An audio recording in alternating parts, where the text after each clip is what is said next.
Hello les Magikarps, ça fait 8 mois que j'ai pas sorti de vidéo, mais j'ai une excuse, c'est le temps qu'il m'a fallu pour terminer Pokémon Bleu sur Game Boy, sur 3DS.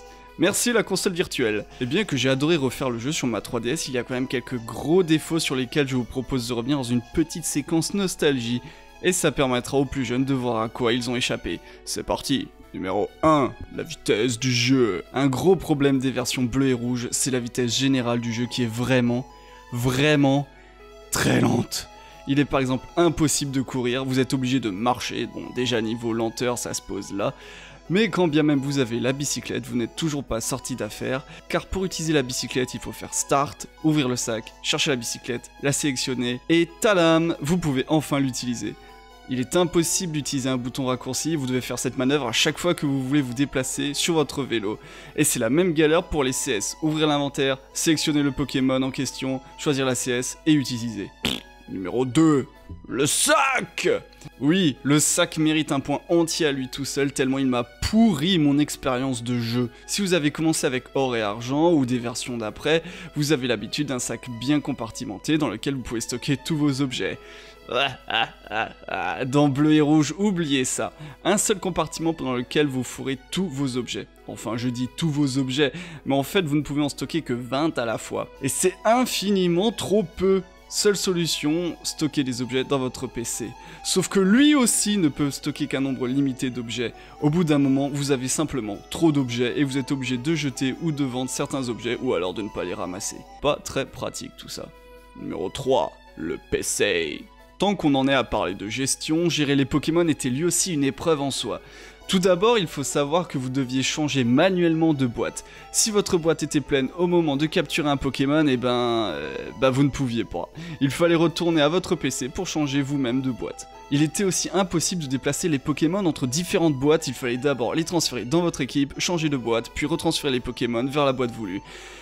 Une catastrophe si vous aviez plusieurs Pokémon à déplacer en même temps. Numéro 4, les attaques! Les attaques de la première génération, ou comme j'aime l'appeler, la grande mascarade organisée. C'était vraiment n'importe quoi. Il y a seulement 2 attaques roches, seulement 3 attaques spectres, double dard qui est l'attaque la plus puissante de type insecte avec 25 de puissance, oui 25 de puissance, hein, ça va faire mal tout ça.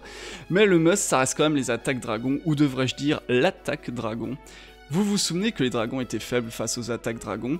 Eh bien dans la première génération, cette faiblesse n'était tout simplement pas exploitable car l'unique attaque dragon était Dracorage. Et Dracorage inflige des dégâts fixes de 40 PV.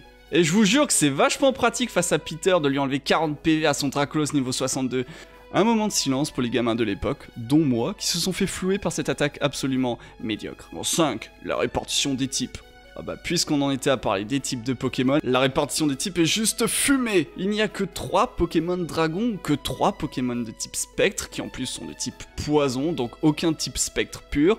Même chose pour les types Glace, aucun Glace pur. Et le seul Pokémon de type Plante pure est Sac de Nœuds. Youhou, on va aller loin comme ça. Tandis qu'à côté, il y a 9 Pokémon de type Plante Poison. Enfin, d'une manière générale, la répartition des types était vraiment... what the fuck. Numéro 6, les sprites. Et enfin, le dernier point, les sprites. Non, pas ce sprite-là, cette blague a déjà été trop faite. Les sprites de la plupart des Pokémon sont tout simplement moches. Proportion aux fraises, design ne respectant pas l'aspect d'origine du Pokémon, il y en a pour tous les goûts. Et vous allez me dire, mais c'est un jeu sur Game Boy, c'est normal que ce soit pas fidèle à 100%. Alors déjà, non, car sur or et argent, et même sur jaune, qui était aussi sur Game Boy, les sprites sont bien plus jolis. Non mais regardez la différence sur Sulfura, dans bleu-rouge, on a l'impression que c'est une vieille cigogne sans plume qui fait le poirier, tandis que sur jaune, il ressemble déjà plus à celui qu'on connaît. C'est déconcertant tout ça. Et voilà, c'est fini pour cette petite vidéo. Promis, j'essaierai d'être plus régulier dans mes vidéos. De toute façon, vous êtes toujours de plus en plus à me les réclamer, hein. C'est bon, j'ai été crédible là? À la prochaine, tchuss!